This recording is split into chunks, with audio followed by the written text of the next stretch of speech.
इनको देख के नमस्ते करेगी कंपनी, क्योंकि कंपनी अच्छा ये बता रहा बोतल चाहिए, तुमको पता कैसे चलता है? वहाँ पे देखने को मिली है, जो सबसे पहले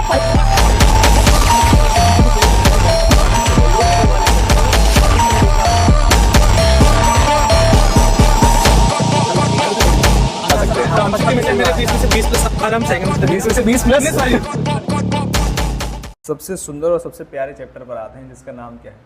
हालांकि पहले रेजिडेंशियल स्टेटस हुआ करता था, जो शायद आपका अब कल नहीं रहा होगा, है ना। कितना आसान पॉइंट बताया था, कह रहे हैं इससे हाउस प्रॉपर्टी। देखो पहले आपको, अब मैं रिवीजन करने का थोड़ा सा पैटर्न बदल रहा हूँ। अब पहले मैं जो आपके स्टडी मैट में एक बातें लिखी हुई हैं उन बातों को पढ़ाता हूँ आपके, ताकि आपके एमसीक्यू वहाँ से कवर हो जाए। क्या मेरी बातें समझ में आती हैं? ठीक। तो चार्जेबिलिटी तो आपको पढ़ने की जरूरत है ही नहीं। ये आते हैं मेन पॉइंट। ऐसा होता है ना, थ्योरी में से फंसा देते हैं वो कई बार, प्रैक्टिकल क्वेश्चन में थ्योरी डाल देंगे थोड़ी सी। कैसे, देखो जरा ध्यान से। कह रहे assessee must be the owner of the property. इसका मतलब मेरी अगर प्रॉपर्टी होगी और मैं उसे लेट आउट करूंगा तो मेरी इनकम हाउस प्रॉपर्टी में टैक्सेबल होगी। इस बारे में क्या कहना है इंस्टीट्यूट का। ओन, देखो मैं आपको वहाँ से शुरू नहीं करा रहा कि जीएवी कैसे निकाली जाती है, म्युनिसिपल वैल्यू और फेयर रेट और ये और वो, है ना। हम मुद्दे की बात करते हैं। कह रहे owner is the person who is entitled to receive income from the property in his own right. पहली चीज कह रहे the requirement of registration of sale deed is not warranted. इसका मतलब अगर कहीं लिखा गया कि उसने सेल डीड नहीं बनवाई है अभी तक, लेकिन वो फिर भी ओनर है, उसके पास अधिकार है इनकम देने का, तो क्या तब भी हाउस प्रॉपर्टी में टैक्सेबल होगी? यस। क्या मेरी बात समझ में आती है? आगे कह रहे ओनरशिप इंक्लूड व्हाट। कैसी ओनरशिप? बोथ फ्री होल्ड और लीज होल्ड। उससे कोई लेना देना। लीज होल्ड का मतलब क्या है? जैसे आपके जो एच पॉकेट में शॉप्स हैं वो 99 ईयर्स के लिए लीज पे ली गई हैं गवर्नमेंट से। जैसे ही वो 99 ईयर्स कंप्लीट होंगे ये दुकानें इनकी नहीं रहेंगी, तो क्या उस केस में भी इनको ओनर माना जाएगा? Answer is yes. आगे ownership includes what. Deemed owner word का मतलब ये होता है कि जैसे मान लीजिए मैंने कहा कि मैंने अपनी एक असेट अपने स्पाउस के नाम ट्रांसफर कर दी। क्लबिंग में पढ़ रखा है हमने, तो क्लबिंग में डीम्ड ओनर मानते हैं और हाउस प्रॉपर्टी में टैक्स लगाते हैं। Person who owns the building need not also the owner of the land upon which it stands. समझ रहे कितनी गहरी बात है। कह रहे लैंड किसी और की, बिल्डिंग किसी और की। इसका मतलब मैंने किसी बिल्डर को लैंड दी अपनी, मैंने कहा भाई बना लो आप बिल्डिंग, रेंट आधा आधा ले लेंगे, तो रेंट की जो प्रॉपर्टी जो हाउस प्रॉपर्टी है वो किसके उसमें टैक्सेबल होगी? बिल्डर के हाथ में। क्या मेरी बात समझ में आती है? ठीक। The assessee must be the owner of the house property during the previous it is not material weather he is the owner in the assessment year. इसका मतलब क्या है? कह रहे अगर अगले साल उसकी ओनरशिप हट जाएगी तो क्या उससे इस साल की टैक्सेबिलिटी पे कोई फर्क पड़ेगा? Answer is no. ठीक। कह रहे if the title of ownership of the property is under dispute in a court of law and the decision as to who will be the owner chargeable to income under the section 22 of the income tax department till the court gives its discretion to be sued filed in respect of such property। इसका मतलब क्या है? कह रहे जब वो decision हो जाएगा तब टैक्सेबल लगा देंगे, कोई जल्दी वाली बात नहीं है। आगे कह रहे अनरियलाइज्ड रेंट, मैंने कहा वो तो बता रखा है। बताओ जरा अनरियलाइज्ड रेंट में क्या होता है? अगर सेटिस्फाई हो रही है तो एक्चुअल रेंट में से अनरियलाइज्ड रेंट करने के बाद तब उसे कंपेयर करते हैं, और वैकेंसी वगैरह ऐड करनी है वो बात की बातें होती हैं। कह रहे एक और बहुत इंपॉर्टेंट पॉइंट है जहां से मुझे लगता है बड़ा प्रैक्टिकल क्वेश्चन, जैसे मैंने आपको कल रेजिडेंशियल स्टेटस की बातें बताई थी, ऐसे ही इसकी बातें बताऊंगा। देखो जरा, property held as stock in trade का क्या मतलब है, जो इंग्लिश लिखी हुई है वो बताता हूँ आपको। मैंने कहा मान लीजिए मिस्टर आहूजा एक बिल्डर है,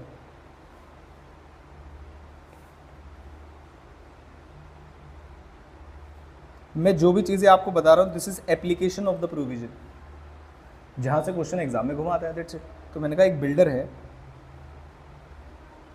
उसने एक लैंड थी उसके पास, उस लैंड पे उसने प्रॉपर्टी बनाई बहुत माले की। प्रॉपर्टी जिस साल में कंस्ट्रक्ट हुई, मैंने कहा प्रॉपर्टी कंस्ट्रक्ट हुई 1/6/2020 में, construction completed. Held as stock in trade का मतलब क्या है बताओ जरा? उसने लेट आउट करने के लिए बनाई है या बेचने के लिए? क्या लगता है आपको? बेचने के लिए। ऑफ कोर्स वो पीजीबीपी वाला व्यक्ति है। Held as stock in trade का मतलब तो यही। लेकिन उसने कहा भाई साहब अभी बिकी, ऐसा थोड़ी ना है कि आज बिकी और कल लोग आ गए खरीदने, कई साल लग जाते हैं कई बार प्रॉपर्टी सेल होने में। हम कह रहे मार्केट डाउन अभी नहीं बेच रहा मैं, जब मार्केट अप होगी तब बेचूंगा, उस केस में क्या करोगे आप?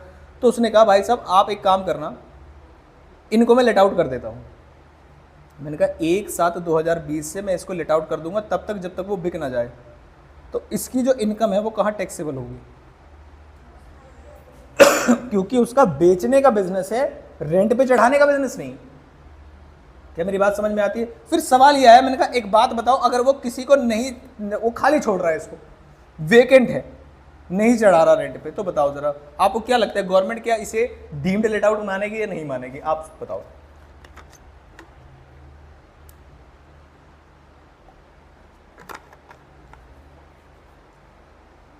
गवर्नमेंट ने कहा भाई साहब अगर आप बिल्डिंग बना के उसमें रूम बने हुए हैं और आप लेट आउट कर सकते हो, और आप जस्ट बिकॉज कि मैं तो बेचने के लिए ही कर रहा हूँ, मैं लेट आउट नहीं कर रहा, तो हमें कुछ गड़बड़ लग रही है और हम आपके ऊपर 24 घंटे तो नज़र नहीं रख सकते। वो कह रहे भाई साहब मैं किसी को क्यों रखूँ, जब मैं किसी को नया नया ताज़ा ताज़ा घर देना चाहता हूँ तो मैं 2 साल हेल्ड स्टॉक इन ट्रेड में रखूँ। कह रहे गवर्नमेंट कह रही नहीं नहीं भाई हम तो इसे डीम्ड लेट आउट मानेंगे, प्रोविजन बना दिया, कह रहे डीम्ड लेट आउट मानेंगे। आप बताओ सही प्रोविजन बनाया है या गलत प्रोविजन है?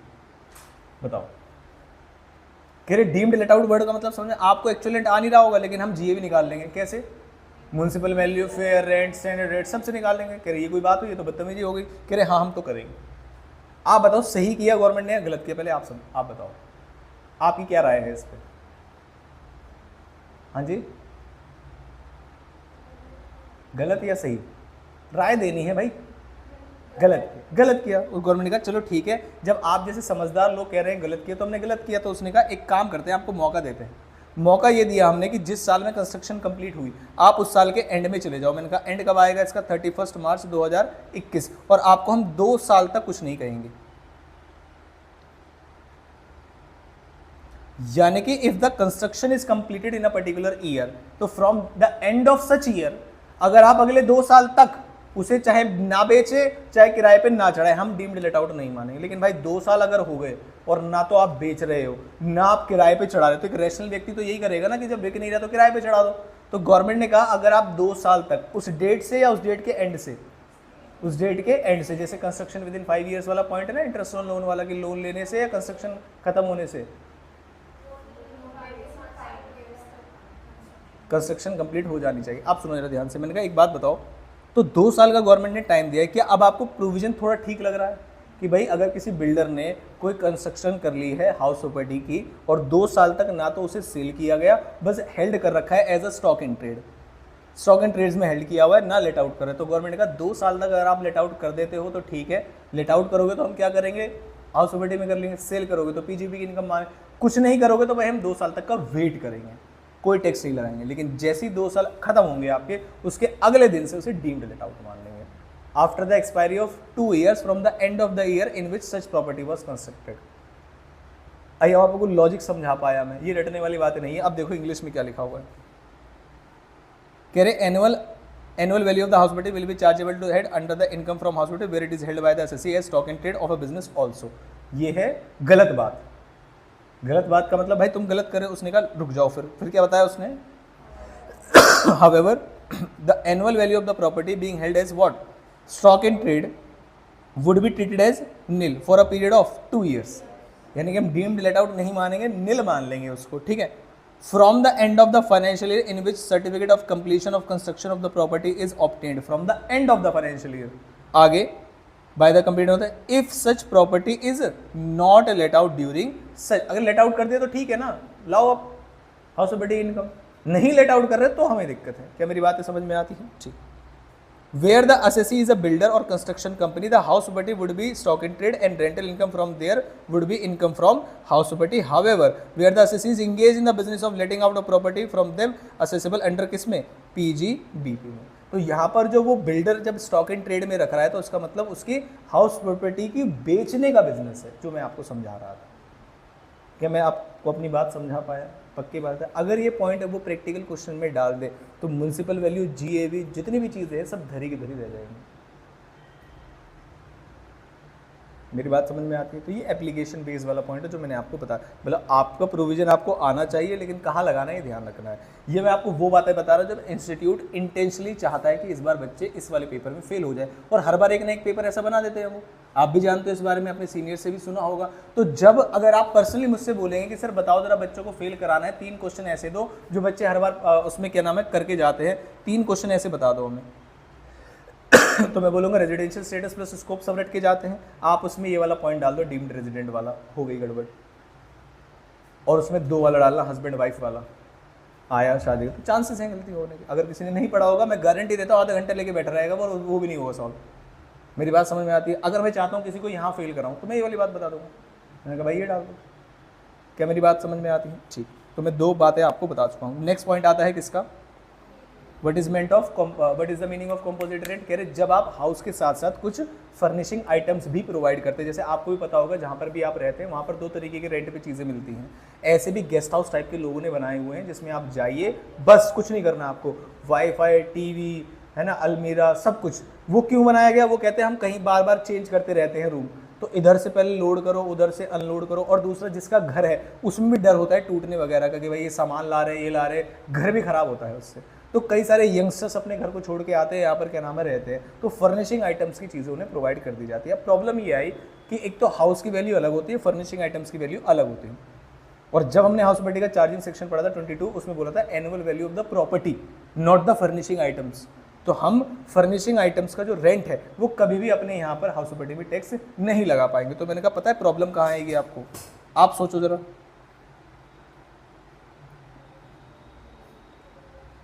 बताओ बताओ बताओ। मैं इसमें एक पॉइंट लिख रहा हूं, if composite rent is separable, और बताओ अगला क्या होगा, इफ नॉट सेपरेबल या इनसेपरेबल बोलते हैं जिसको, ठीक है। अगर सेपरेबल है तो मैंने कहा बताऊं जरा क्या करना है आपको, जो हाउस प्रॉपर्टी है जो रेंट है और जो फर्निशिंग वाला जो रेंट है फर्नीचर का, उन दोनों में आपको क्या करना है। मैंने कहा हाउस प्रॉपर्टी किस में चला जाएगा, इनकम फ्रॉम हाउस प्रॉपर्टी, और जो फर्निशिंग आइटम्स हैं वो 2 जगह जाएंगे आपके। अगर आपका बिजनेस है इस चीज़ का तो पीजीबी में जाएंगे, अदरवाइज कहाँ जाएंगे, जहाँ जिसका कोई नहीं उसका, अरे नालायक भाई, अगर उसका फर्निशिंग आइटम्स का रेंट, ये सब कराने का रेंट का काम है उसका, मान लीजिए इसका बिजनेस है, उसका बिजनेस है इस चीज़ का, तो क्या करेंगे, पीजीबीपी में भाई तुम्हारा काम है। क्या मेरी बात समझ में आती है?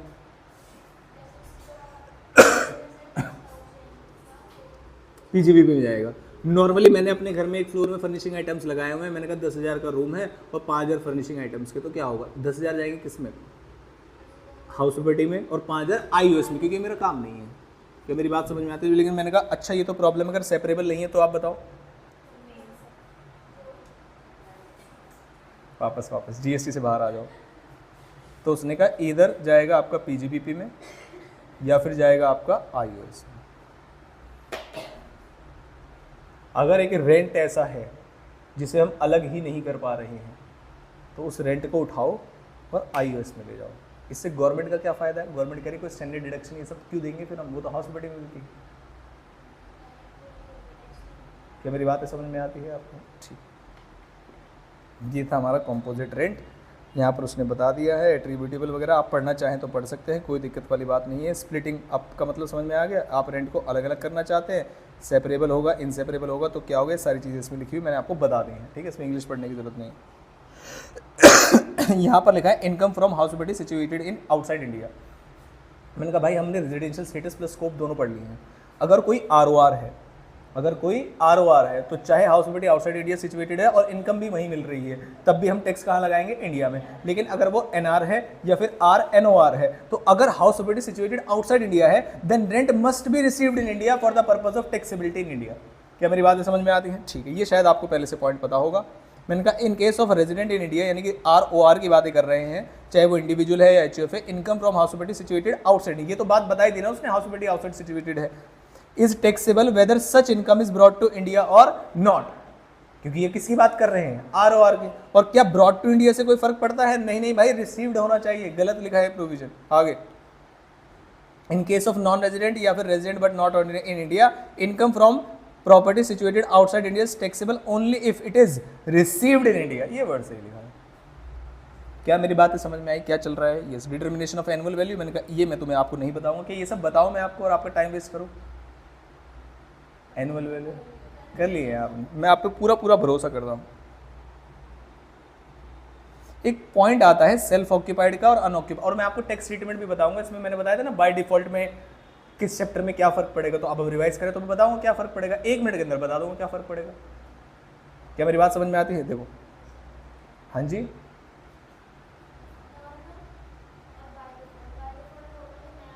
हाँ, और शिफ्टिंग ऑप्ट आउट जो आपने सीख रखा है वो सारे प्रोविजंस। क्या मेरी बात समझ में आती है? 115 BAC बाय डिफॉल्ट, मैंने कहा ना अभी आप मत जाओ उस पर, अभी बस क्वेश्चन में ये लिखा होगा या तो वो बाय डिफॉल्ट में है या फिर लिखा होगा वो शिफ्ट ऑप्ट आउट कर रहा है, और अगर कुछ नहीं लिखा हुआ तो दोनों से सॉल्व करके आना है। सारे क्वेश्चन में ऐसा नहीं दिया होगा क्या? हाँ बहुत सारे कहाँ, वो तो एमसीक्यू में दिए गए थे बस, एक क्वेश्चन में भी था उसमें गए, तो सारे क्वेश्चन तो ऐसे नहीं आते ना। हाँ टैक्स, जब टैक्स लायबिलिटी सिखाऊंगा तभी ना, अभी सिखाऊं? अभी तो हाउस भी देख लेता हूँ क्या रिवाइज हुआ है। चलो पहले आते सेल्फ ऑक्यूपाइड प्रॉपर्टी और अनऑक्यूपाइड प्रॉपर्टी। मैंने कहा एक प्रॉब्लम है मेरे साथ, मैंने कहा मैंने 8 महीने काम किया यहाँ पर, 8 महीने मैंने यहाँ पर काम किया, अपने घर में था मैं, दैट मीन सेल्फ ऑक्यूपाइड था। मैंने कहा उसके बाद 4 महीने मेरी जॉब ये डिमांड करती है कि मुझे बेंगलोर में जाके काम करना पड़ता है। कहाँ जाके काम करना पड़ता है? बेंगलोर। उस वजह से मैं अपने घर को ऑक्यूपाई नहीं कर पा रहा हूँ। अब गवर्नमेंट कह रही ना हम तो डीम्ड लेट आउट बनाएंगे, हम तो डीम्ड लेट आउट बनाएंगे। क्या सही बात है? No. If the house is unoccupied for the purpose कि हम जॉब पे जा रहे हैं कई बार और थोड़े समय के लिए वहाँ स्टे करेंगे, तो आप उसे अनऑक्यूपाइड का मतलब सेल्फ ऑक्यूपाइड ही मानेंगे। ठीक है, ये बात यहाँ पर क्लैरिफाई करी गई है कि the expression unoccupied property refers to a property which can not be occupied by the owner by the reason of his employment, business या profession at a different place and he resides at such other place in a building and not belonging to him. अपने घर में नहीं रहेगा वो, वरना फिर हम इसे डीम्ड वो देखेंगे कितने घर हैं, मैक्सिमम 2 को कर सकते हैं, फिर वो वाले प्रोविजन इवोक हो जाएंगे। ठीक है, कह रहे आप मैक्सिमम कितने हाउसेस को सेल्फ ऑक्यूपाइड मान सकते हैं? 2। इसके क्वेश्चन भी किए हैं आपने 3 हाउसेस वाले, शायद आपको आते होंगे। ठीक, बहुत बढ़िया। इसमें तो मैंने शायद रिवीजन वाले में भी कराया था। रिवीजन वाला देखा आपने या रिवीजन वाले नहीं देखे? रिवीजन वाले देखा करो पहले, मेन क्लास शुरू करने से पहले ना, जो मैं भेजता हूँ रिवीजन, आज घर जाके देखना उसको, ज़्यादा देर का नहीं होगा मेरे ख्याल से 35 मिनट का, आप देखना उसको। मैं तो कहता हूँ जो भी आप मेन लेक्चर देखते हो ना, उसे देखने से पहले एक बार देखना ताकि ओवरऑल आइडिया मिल जाए।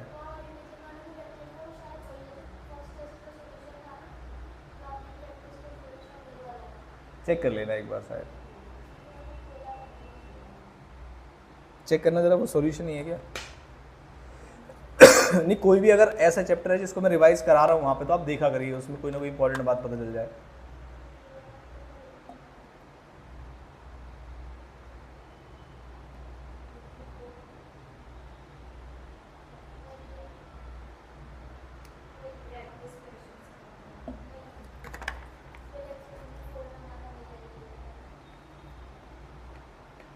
ठीक है, कह रहे अगर बताओ एक सिंगल यूनिट है, जरा ध्यान से सुनना है, सारे थ्योरेटिकल पॉइंट्स मैं इसके क्वेश्चन करा चुका हूँ आपको, आप देखना थ्योरी से समझ में आ रहा है नहीं। If a single unit of a property self occupied for the part of the year and let out for the remaining part of the year, is it possible? No. Practically तो हम ऐसा कर ही नहीं सकते ना कि हम उसे 4 महीने सेल्फ ऑक्यूपाइड ट्रीट करें और 6 महीने लेट आउट। वेकेंट तक तो हमें समझ में आता है, ये मैंने बताया था कि अगर ताला लगा हुआ है तभी हम उसे वैकेंट मानते हैं, और अगर आप खुद रह रहे हैं तो सेल्फ ऑक्यूपाइड। एक भी दिन अगर आपने लेट आउट कर दिया तो पूरे साल में इस तरीके से कैलकुलेशन होती है जैसे आपने पूरे साल के लिए लेट आउट कर रखा हो, और जो एक्सपेक्टेड रेंट वगैरह निकाला जाता है वो 12 महीने के लिए निकाला। क्या ये बात आपको पहले से पता है? यस, यही बात लिखी गई है। Then ER, what is the meaning of ER? Expected rent the whole year shall be taken into account for the requirement. जी, मैंने कहा मेरे बच्चों को ये वाली बात है पता है, बहुत बढ़िया। कह रहे थे ER for the whole year should be compared with the actual rent. ये एक्चुअल रेंट कौन से वाले पीरियड का होगा? इसमें तो कोई दिक्कत वाली बातें नहीं है, नहीं। However municipal tax for the whole year is allowed as deduction provided it is paid by the owner during the previous year. क्योंकि अगर म्युनिसिपल टैक्सेस अमाउंट में गिवन है तब भी मैं माइनस करूंगा, और अगर म्युनिसिपल टैक्सेस परसेंटेज में गिवन है म्युनिसिपल वैल्यू के, क्योंकि म्युनिसिपल वैल्यू में पूरे साल के ले रहा हूँ तो टैक्सेस भी मुझे पूरे साल के लेने पड़ेंगे, तो इसमें तो कोई परेशानी आएगी नहीं आपको। कह रहे in case the deemed owner to be let out, कह रहे वेयर द असेसी ओन्स कितना more than 2 house properties for self occupancy, then income from any 2 property at the option of the assessee, जिसमें उसकी income ज्यादा दिख रही हो या कम दिख रही हो। आप क्यों चाहते हो कि इनकम असेसी की कम दिखे? आप क्या चाहते हो, ज्यादा ना दिखे? मैं बताता हूँ, सुनो सुनो सुनो, एक सेकंड। जी हाँ, वो इनकम अर्न नहीं कर रहे, बस मान ली जाएगी, तो जो मान ली जाएगी, अब आप मैं आपसे बोलूँ 10 करोड़ की इनकम कमाओगे और टैक्स दोगे 3 करोड़ रुपए का, या फिर 1 लाख की इनकम कमा के 30,000 का टैक्स दोगे, आप क्या चाहोगे? 10 करोड़ की इनकम कमाना चाहोगे आप, और 3 करोड़ का टैक्स देके 7 करोड़ जेब में लाना चाहोगे। वहां इनकम आ रही है, यहां आपको बोल रहे मान लेंगे आपकी इनकम आएगी, तो भाई कम मानना। दिमाग चलाते कुछ बच्चे पेपर में जाके अपना, हो तो आज तक आपने जो भी गलतियां की हैं वो उन वाले प्रोविजंस में की हैं जो मैंने आपको नहीं बताए हैं। Very good. Shall be computed under the self occupied वगैरह, तो ठीक है। कह रहे द अदर सेल्फ ऑक्यूपाइड और unoccupied shall be treated as deemed let out, option can be changed, ये वाला इंपॉर्टेंट पॉइंट है, option can be changed after year in a manner beneficial to the इसका मतलब मैं हर साल ये कैलकुलेशन करूंगा, जो मुझे ठीक लगेगा मैं कर लूंगा, तो ये वाला पॉइंट एमसीक्यू में पूछा जा सकता है। ठीक है, आगे in case of deemed let out property the ER shall be taken as the, इसका मतलब एक्चुअल रेंट के बाद तो कैलकुलेशन होगी नहीं, और एक्चुअल रेंट से पहले क्या होता है ईआर, क्योंकि एक्चुअल रेंट तो है ही नहीं, तो बस वही जीए भी हो जाएगी। Question of considering actual rent received receivable does not arise, consequently no adjustment is necessary for vacant वगैरह unrealise, municipal taxes actually paid by the owner of the PSC, पूरा वाला जो है अलाउ कर दिया जाएगा, कोई भी दिक्कत वाली बात नहीं है। कह रहे इन केस ऑफ हाउस वेटी हेल्ड स्टॉक इन ट्रेड, मैंने कहा भाई 10 बार बता दिया और नहीं बताऊंगा। कह रहे इन केस ऑफ हाउस वेटी a portion of let out and portion is self occupied, is it possible? Yes, 1/3 1/4 हमने किया है ऐसा, 50% 50%, तो क्या करेंगे? तो मैंने कहा तीन चीजों को तो बांट देंगे, ईआर से पहले वाली सारी, municipal value, fair rent, standard rent. क्या एक्चुअल रेंट को बांटेंगे? नहीं, एक्चुअल रेंट तो लेट आउट प्रॉपर्टी का ही होता है। फिर सवाल आता है म्युनिसिपल टैक्सेस का क्या करेंगे? प्रोपोर्शन में ही करेंगे। सेल्फ ऑक्यूपाइड में कौन सा वाला माइनस करेंगे? जो सेल्फ ऑक्यूपाइड से रिलेटेड है। जी नहीं, माइनस ही क्यों करेंगे? और लेट आउट में वो वाला माइनस करेंगे जो उससे रिलेटेड है। क्या मेरी बात समझ में आती है? ठीक, मैंने कहा अगर मान लीजिए एक हाउस के 2 ओनर हैं, तो क्या नॉर्मल तरीके से ही कैलकुलेशन होंगे, लास्ट में 2 से डिवाइड कर दूं? 50-50% है।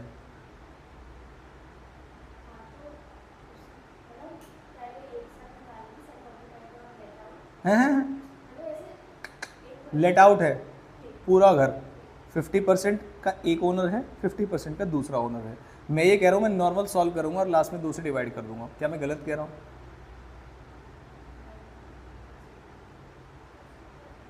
गलत हो जाएगा, because the interest on loan allowed, अगर वो सेल्फ ऑक्यूपाइड है, लेट आउट में तो कर सकते हैं।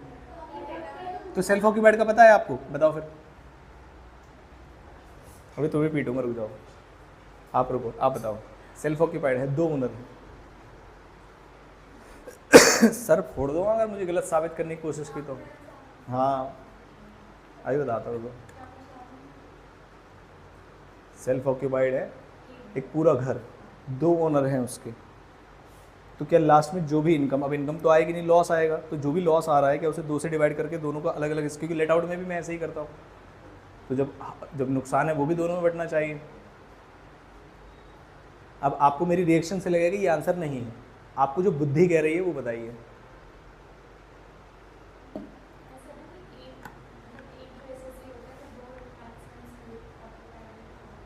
एक ही हाउस है और उनके पास कोई और हाउस नहीं है, 2 लोग हैं, 50% एक का है, 50% एक का है, बिल्कुल क्लियर कट क्वेश्चन है ये। इसके अलावा उनका कोई सेल्फ ऑक्यूपाइड नहीं, आपको डरने की जरूरत नहीं है, डीम्ड लेट आउट के प्रोविजन नहीं लगेंगे। अरे डिस्कस मत करो, रंगा बिल्ला। हाँ बताओ। जी नहीं, the interest limit of 30,000 and 2 lakh is पर असेसी। एक असेसी को एक ही घर के 50-50% हिस्से है ना, तो जो interest on loan self occupied में या तो 30,000 या 2 लाख की जो लिमिट है वो पर पर्सन है, पर असेसी है, कॉपी में लिखवाया है मैंने। तो इसका मतलब ये है कि जैसे मान लीजिए टोटल मिला के 5 लाख का लोन था, टोटल मिला के कितने का लोन था? 5 लाख का। मैं नेगेटिव करता आऊंगा, सारी कंडीशन सेटिस्फाई हो रही हैं, तो 2 लाख लॉस में आ जाता और उसे स्प्लिट करता तो 1-1 लाख का नेगेटिव चला जाता, लेकिन ऐसा नहीं होगा। एक व्यक्ति का लिमिट अलग है, दूसरे व्यक्ति की लिमिट अलग है। पूरे हाउस का अगर 5 लाख है तो इंटरेस्ट कितना क्लेम करना चाहते हैं? 2.5 लाख, लेकिन क्लेम कितना कर पाएंगे? 2 लाख। तो जो हाउस प्रॉपर्टी के अंदर लॉस है ईच ओनर का 2 लाख होगा। ये है, देखो कमाल की चीज।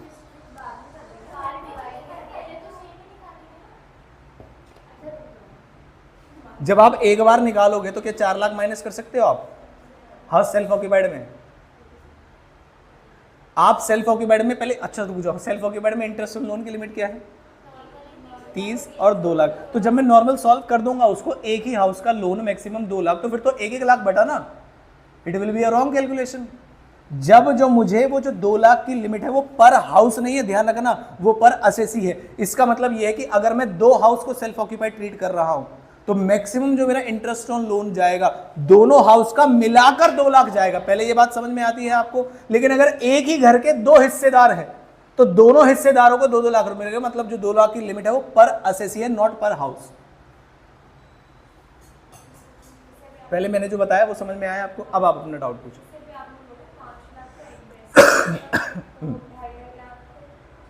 क्लेम करना चाहते हैं वो अप टू 4 lakhs में हम कहाँ कर सकते हैं? जब एक कैलकुलेशन करूंगा तो 4 कहाँ से लिखूंगा? क्यों? हम तो 2 लिख सकते हैं ना जब मैं एक ही बार कैलकुलेशन कर रहा हूं। तो कैलकुलेशन स्प्लिट होगी, उसके लिए अलग, उसके लिए अलग। मतलब इसलिए मैं बोल रहा हूँ ना, लेट आउट है तो आप बिल्कुल लास्ट में जो भी आया उसे डिवाइड कर सकते हैं। ये मेरा आपको पॉइंट समझा रहा हूँ, पॉइंट समझने की कोशिश करो। लेकिन अगर वो सेल्फ ऑक्यूपाइड है और 2 ओनर हैं तो इसका मतलब जो लिमिट है इंटरेस्ट की, लेट आउट में तो लिमिट ही नहीं है, इसलिए वो लास्ट में भी डिवाइड कर दो, कोई दिक्कत ही नहीं है। जहाँ लिमिट है वहाँ जो लिमिट है वो 2 पार्ट में स्प्लिट नहीं होगी, उसकी लिमिट अलग है, इसकी लिमिट अलग है। तो आपको जो टोटल इंटरेस्ट मिलेगा वो 4 लाख का मिलेगा, मतलब 2 लाख और 2 लाख, ना कि 2 लाख का 1 लाख 1 लाख। क्या मैं अपनी बात समझा पाया आपको? पक्की बात है, इस बात को लिख लेना भाई। और ये बात मैं आपकी कॉपी में भी लिखी हुई दिखाऊंगा पहले। क्वेश्चन भी होगा इसका, रिवाइज करके आए हो सारे क्वेश्चन? सारे क्वेश्चन देखो भाई, अगर आप क्वेश्चन रिवाइज नहीं करके आ रहे हो तो मेरे मान के चलना आप अपना रिजल्ट खुद ही पॉजिटिव नहीं चाहते हो, सीधी बात। जब आपको एक पूरा दिन दिया जा रहा है दैट मीन्स आप करके आएंगे, उसमें क्या है? हाउस प्रॉपर्टी को क्वेश्चन अगर वगैरह सब रिवाइज करने बैठो तो मुझे लगता है 5 से 6 घंटे से ज़्यादा लगेंगे टोटल मिला के। रिविजन प्लस क्वेश्चन है ही नहीं इसमें, रिविजन रिवाइज क्या करोगे? क्वेश्चन ही है, रिविजन है ही कहाँ इसमें इतने? आई बात समझ में? तो भाई सारे क्वेश्चन करने हैं, सारे आज पूरा मतलब लगाना है टाइम। अब ये नहीं कि पूरे दिन पढ़े नहीं तो सर ने बोला तो मैं 3 बजे तक पढ़ूंगी, नहीं। क्वेश्चन जो भी रिमेनिंग है वो आप करेंगे और जो मैं प्रोविजन बता रहा हूँ उसे लिखेंगे। क्या मेरी बात समझ में आती है? ठीक। तो यहाँ पढ़ते हैं, कह रहे इनकम फ्रॉम एनी पोर्शन और लेट आउट पोर्शन जो है, कह रहे जो लेट आउट प्रॉपर्टी वाला पार्ट है उसे अदर पोर्शन और part of the self occupied shall be computed under self occupied property. कह रहे there is no need to treat the whole property as a single unit for computation of income from house property. कह रहे municipal valuation, fair rent वगैरह जो भी है वो separately अगर नहीं गिवन है तो आप अपोर्शन कर देना, किसके बेसिस पे? On the basis of their area और बिल्ट अप फ्लोर। एरिया दे दे मतलब 1/4, 3/4, 50%, या फिर फ्लोर देख लेना 4 फ्लोर है तो 3 किसके 1 किसका। कह रहे property tax if given on a consolidated basis can be bifurcated और attributable to each portion floor और उसी एरिया पे। अगर मान लीजिए बोला है 40,000 के म्यूनसिपल टैक्सेस है और 3/4 लेट आउट है तो उसे 3/4 कर देना, जैसे हम बांटते हैं वैसे ही। अनरियलाइज रेंट का ट्रीटमेंट आपको समझ में आता है? अनरियलाइज रेंट और अनरियलाइज रेंट रिसीव्ड में क्या डिफरेंस है?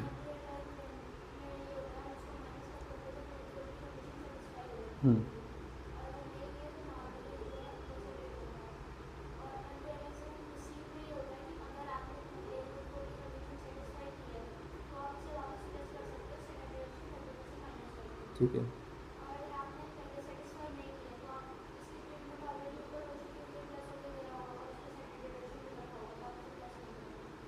स्टैंडर्ड डिडक्शन देके प्लस नहीं करूंगा या इनकम ही नहीं मानूंगा?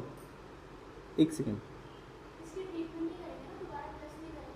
इनकम में 30% माइनस करने के बाद नहीं करेंगे या करेंगे ही नहीं? करेंगे ही नहीं क्योंकि उस पर टैक्स लग चुका है।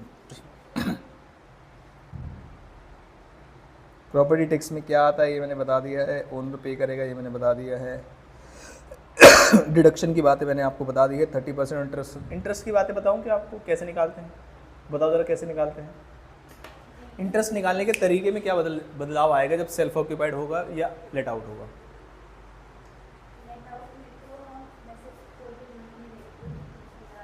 मेरा सवाल सुना आपने? हाँ, निकालने की प्रक्रिया में क्या बदलाव आएगा? निकालना मीन्स कंप्यूटेशन।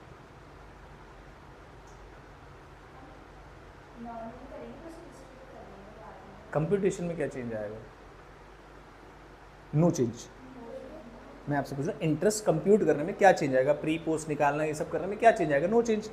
जब आप प्री पोस्ट वगैरह सब ऐड कर दोगे तो लेट आउट है तो सीधा सीधा माइनस कर देना, और सेल्फ ऑक्यूपाइड है तो लिमिट देख लेना। क्वेश्चन था मेरा कंप्यूटेशन बस, ठीक है? हाँ जी, कुछ नहीं।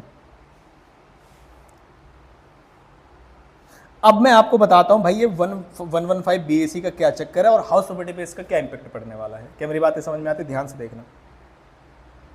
115 BAC या फिर इसे बोलते हैं बाय डिफ़ॉल्ट टैक्स रेजिम, जो कि ये सब बदल जाएगा अगले साल। ये भी तो बोलूँगा भाई, अभी पढ़ लो। मैं आपको आज का मैसेज दिखा सकता हूँ, बिल्कुल लेटेस्ट। एक बच्ची ये कह रही है कि सर सिर्फ मैं टैक्स का पेपर दूंगी और कोई पेपर ही नहीं दूंगी, और मैं सिर्फ उसकी तैयारी कर रही हूँ। मैंने कहा क्यों? कह रही वो तो टैक्स बदल जाएगा सर, मुझे इसमें एग्जामिनेशन चाहिए, बाकी तो मैं अगली बार दोबारा भी दे दूंगा। आज का ताज़ा, मतलब ऐसा नहीं है, मैं जो भी आपको सजेशंस देता हूँ ना कि भाई पढ़ लो, तो बहुत सारे दुखी आत्माओं की कहानियां सुनता रहता हूँ कि भाई अब क्या हो रहा है, मतलब प्लानिंग कर रहे हैं कि टैक्स में एग्जाम्पशन ले आएंगे। मैंने कहा तुम्हारे पिताजी कह के गए थे कि टैक्स में एग्जाम्पशन आ ही जाएगी। ये किससे पूछ के तुमने डिसीजन लिया कि क्या नाम है आप टैक्स का पेपर ही रिवाइज करने वाले हैं? मतलब ऐसे नहीं बोला मैंने, मन में कह रहा था, मैंने कहा मैंने ऐसे बोला, मैंने इज इट एश्योर्ड कि आप ऐसा, मतलब तमीज़ से बात की मैंने। लेकिन मेरे पिताजी मुझे 2 दिन से परेशान कर रहे हैं, इसलिए याद कर रहा हूँ मैं बार बार। चलो बाय डिफ़ॉल्ट टैक्स रिजर्व में आते हैं, क्या कह रहे हैं। मैंने कहा भाई अगर आप बाय डिफ़ॉल्ट टैक्स रिजर्व में आते हो तो क्या होगा, नहीं आते हो तो क्या होगा। मैंने कहा नहीं आते हो तो क्या होगा, मैंने कहा हो गया वो तो, मतलब समझा दिया पहले ही। क्या मेरी बात समझ में आती है? मैंने कहा अगर इसमें आ गए तुम, अब तो जेल में आना ही पड़ेगा, तुम्हें क्या दिक्कत आएगी? मैंने कहा बताता हूँ ज़रा। लेट आउट है और सेल्फ ऑक्यूपाइड है। मैंने कहा लेट आउट है तो कह रहे हो गया, मतलब नो चेंज, कोई चेंज नहीं आएगा। बाय डिफ़ॉल्ट टैक्स रिजिम है, दिक्कत नहीं है, जो मर्जी करो। तो क्या कोई चेंज आया? नहीं, इसलिए तो नहीं बताया पहले। लेकिन सेल्फ ऑक्यूपाइड में चेंज है, और देखो चेंज कितना, इतना सुंदर चेंज कि तुम्हारा मतलब दिलो दिमाग में एकदम हंसी आ जाएगी, मतलब आंसू आने टपकने शुरू हो जाएंगे। सर ये आपने क्या बता दिया? मैंने कहा बताओ ज़रा। कह रहे इंटरेस्ट माइनस ही नहीं करने देंगे, बात खत्म। मैंने कहा माइनस नहीं करने देंगे का क्या मतलब है? तो निकालेंगे ही नहीं, बात खत्म। कह रहे तुमने पहले क्यों नहीं बताया? मैंने कहा तुम सीखते ही नहीं। कितनी अच्छी देखो सुंदर बात है। कह रहे 24B के अंदर, अच्छा बच्चा कितना खुश हो रहा है ये देखो। 24B में क्या होता है बताओ जरा? इंटरेस्ट ऑन लोन निकाला जाता है। कह रहे इंटरेस्ट ऑन लोन कितना अलाउ करेंगे? उसने कहा निल, ना तो 30,000 ना 2 लाख, कुछ भी नहीं करेंगे, ना कंप्यूट करेंगे। वाह। अब बच्चों कहते sir by default tax regime. मैंने कहा भाई बाय डिफॉल्ट टैक्स रिजिम में कुछ चीज़ें कैलकुलेट ही नहीं करते हैं गधे। अब पेपर में आएगा कि दोनों से निकालो तो मैं क्या बोलूँगा? सर आपने तो बाय डिफॉल्ट पहले बता दिया था। तो अब मेरा दिमाग तो, अब किसी बच्चे को 12th में पढ़ाओ कि ये आपके बोर्ड के सिलेबस में नहीं आ रहा है इस बार, लेकिन हम पढ़ा रहे हैं, उसने दोनों अपने यहाँ से बंद कर लिए पहले ही।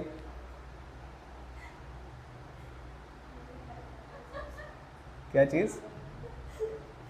ऐसे ही होता है।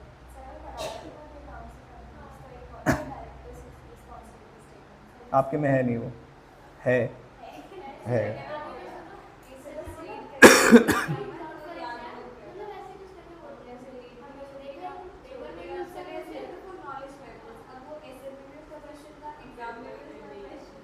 अब आपका दिमाग खुला होगा, लेकिन जब आप पढ़ रहे थे ना तो आपके अंतर्मात्मा जानती है कि आप पढ़ना नहीं चाह रहे थे उसको, इसलिए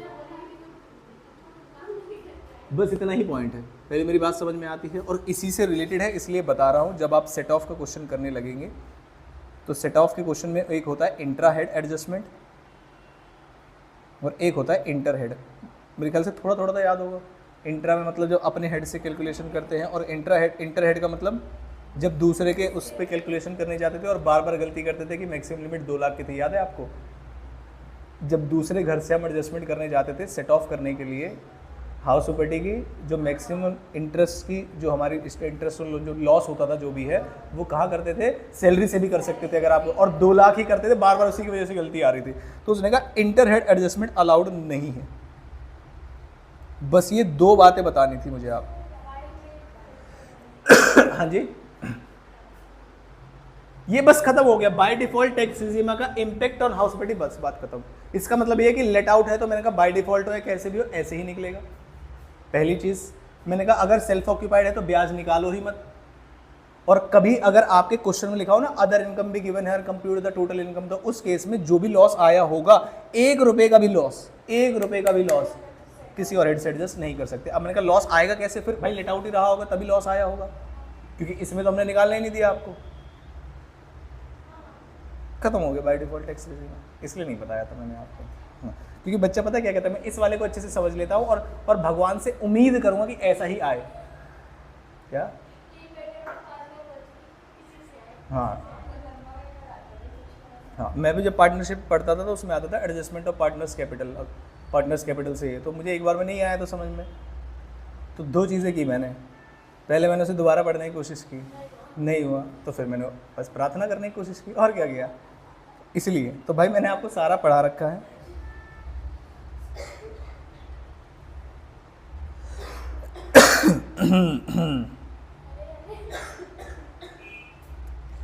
कैसे बीमार बच्चे हैं हमारे पास।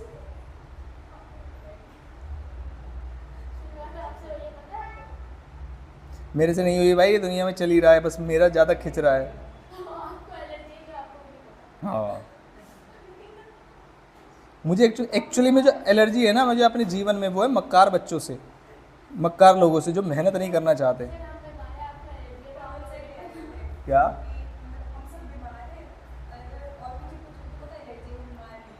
देखो भाई मैं सच बात बता रहा हूँ आपको, ये कुछ ना कुछ कोई और बात ही है, वरना आपने कभी नहीं देखा होगा दीपक सर को फीवर है, वो आज क्लास नहीं लेंगे। दीपक सर को चक्कर आ रहे हैं, उनके पेट में दर्द है, उनकी बॉडी में दर्द है, कभी नहीं सुना होगा आपने अपने जीवन में, जब से पढ़ रहे हो आप। तो उसे बोलते हैं बीमार। तो अगर कोई चीज़ नहीं ठीक हो पा रही है, हाँ, इस पर तो आप स्टैंडिंग ओवेशन भी देख सकते थे, पर मैं ताली से मैडम ताली से ही काम चला लूँगा। मैं सच में बता रहा हूँ, ऐसा आपने रेयरली, मतलब मेरे जीवन में मुझे याद नहीं होगा मैंने कोई क्लास, बात तो बोल लेने दो, बेइज्जती कर रहे नालायक। सर का जो कहने का मतलब था, मैं उस सेंस में बता रहा हूँ आपको, है ना।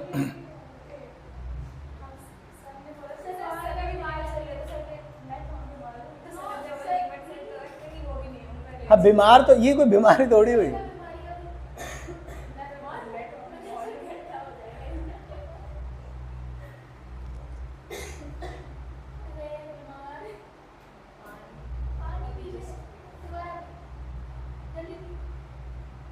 देखिए क्या लिखा हुआ है, इनएडमिसिबल डिडक्शंस।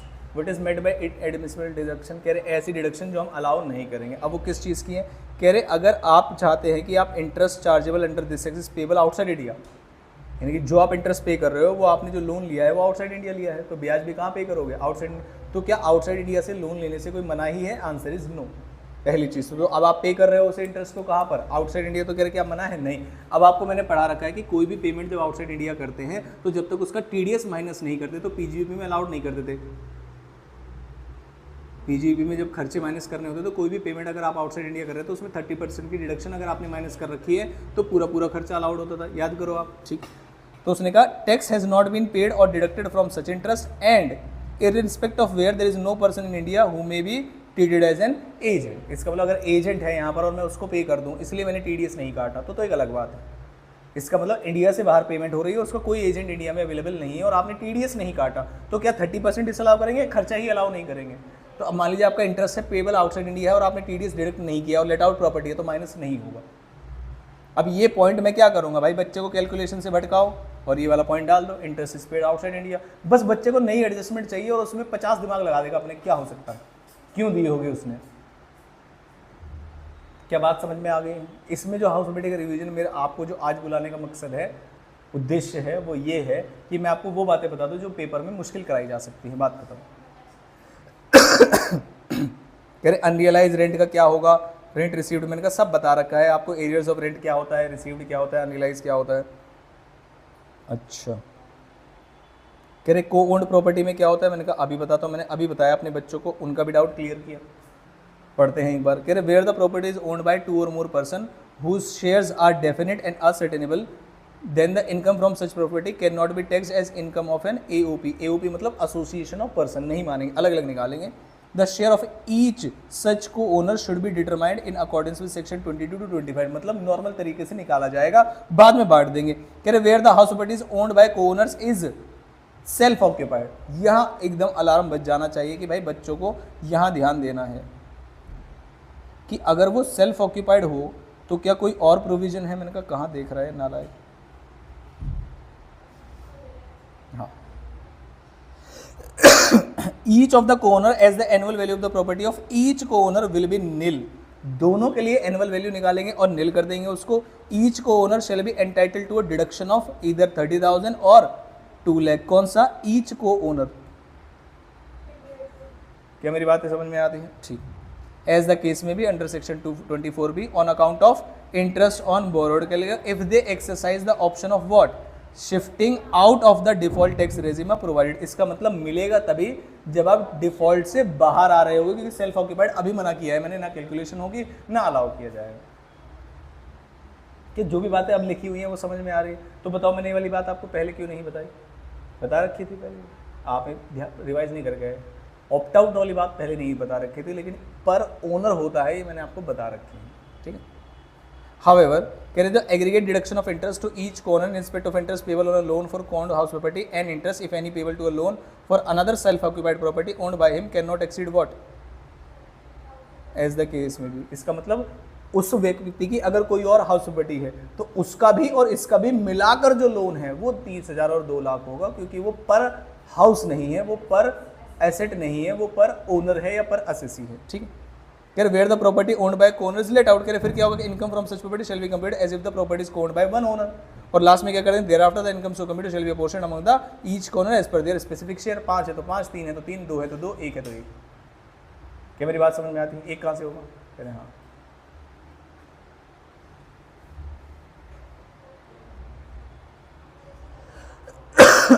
डीम्ड ओनरशिप, यहाँ से भी क्वेश्चन आ सकता है। आप किसी और को ट्रांसफर कर दो। मैंने कहा किस किस को ट्रांसफर कर सकते हो? कह रहे अगर आप ट्रांसफर करोगे अपने स्पाउस को या किसी और व्यक्ति को या अपने बच्चे को, अपने चिल्ड्रन को करोगे तब भी नहीं आएगा। लेकिन अगर आप ट्रांसफर कर रहे हो माइनर मैरिड डॉटर को, ये मैंने वहाँ पर भी बताया था, आ जाएगा। तो डी मैंने कहा अगर आप ट्रांसफर कर रहे हो किसको? माइनर मैरिड डॉटर को, तो वो उसमें नहीं आता, रिवोकेबल भी नहीं माना जाता उसको, और वो उसी के हाथ में टैक्सेबल होता है। ये हमने वहाँ पे भी पढ़ा था क्लबिंग में। लेकिन मैंने कहा अगर मैंने मान लीजिए मैंने कहा कि मैंने शादी की और मैं अपनी वाइफ से दुखी हूँ, तो मैंने कहा ये पकड़ अपना घर और जा यहाँ से, मतलब एक घर उनके नाम कर दिया। Agreement in respect to agreement to live apart, तो क्या उस केस में इस ट्रांसफर को रिवोकेबल ट्रांसफर मान के मुझे ही ओनर मान लिया जाए? क्या आपको कहीं टैक्स चोरी की नीयत दिख रही है आपको यहाँ पर? नहीं। तो 2 केस ऐसे हैं जब आप ट्रांसफर भी करोगे तब भी आप डीम्ड ओनर नहीं कहलाओगे। एक जब स्पाउस को दे रहे हैं तो इन एग्रीमेंट टू लिव अपार्ट, और दूसरा माइनर मैरिड डॉटर। क्या मेरी बात समझ में आती है? बस फिर ट्रांसफर टू स्पाउस जो है तो आपको ओनर मान लेंगे, except in case of transfer to spouse in connection with agreement to live apart. और transfer of a minor married को करोगे तब भी हम मान लेंगे आपको डीम्ड ओनर। और एक्सेप्शन ये है कि कौन है? माइनर मैरिड डॉटर है, तो हम आपको नहीं मानेंगे डीम्ड ओनर, और माइनर मैरिड डॉटर के हाथ में ही लगाएंगे टैक्स। क्या मेरी बातें समझ में आती है? ठीक। होल्डर ऑफ एन इम्पार्टेबल एस्टेट, ये एक बार आप पढ़ लेना, पढ़ना चाहो तो। कोऑपरेटिव सोसाइटी के मेंबर है तो मैंने कहा नॉर्मली निकलेगी।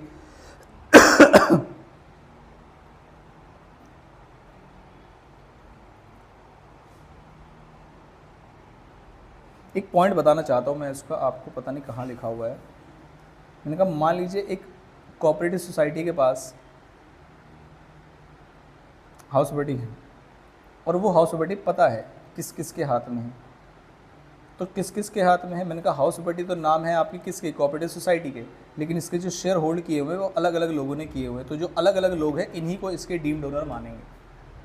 इसका ओनर ये है नहीं, इसका शेयर है इसमें। मैंने कहा अगर मान लीजिए उसने कहा कि अलग अलग ओनर के नाम पे है ही नहीं, इस प्रॉपर्टी का सिर्फ एक ही शेयर होल्डर है, मतलब इन्वेस्ट सभी ने किए हुए, ओनर बहुत सारे हैं, तो मैंने कहा इस शेयर होल्डर को ही मैं उसमें लिख दिया जाएगा कि एक ही व्यक्ति है जो सारे शेयर होल्ड करता है उस कोऑपरेटिव सोसाइटी में, मेजर इन्वेस्टर वही है। अगर इनकेस ऐसा आ जाए तो इस एक शेयर होल्डर को ही मान लेंगे क्या?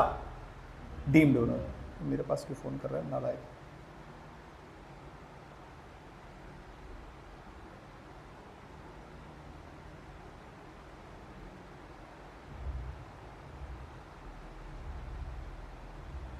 हाँ जी, हेलो हेलो, हाँ जी, अरे बोलो।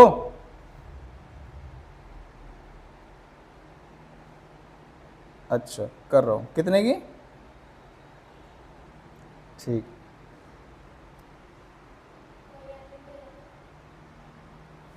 फ़ोन मिला देते, बात नहीं सुनते। बताओ क्या अर्जेंसी है?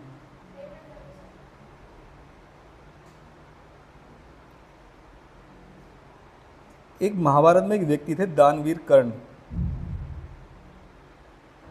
उनसे भी अगर कोई दान मांगना होता था तो उनका एक स्पेसिफिक समय था जब वो सुबह सुबह सूर्यदेव की पूजा करते थे। आपने देख रखी महाभारत?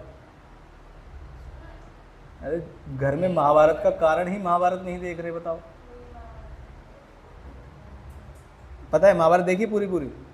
देखी है। तो उसमें ऐसा है दानवीर कर्ण से आप जो भी मांगोगे वो दे देगा उसको, कवच वगैरह भी दे दिया था। तो उसका एक पर्टिकुलर समय होता है कि जब वो सुबह सूर्यदेव की आराधना कर रहा होता है, उस समय पर अगर आकर कोई उससे कुछ मांगे। हाँ जी, मैं कह रहा हूँ सूर्यदेव छोड़ो, यहाँ तो देखो चंद्रमा ग्रहण, किसी भी टाइम फोन कर दो सर इतनी पेमेंट कर दो।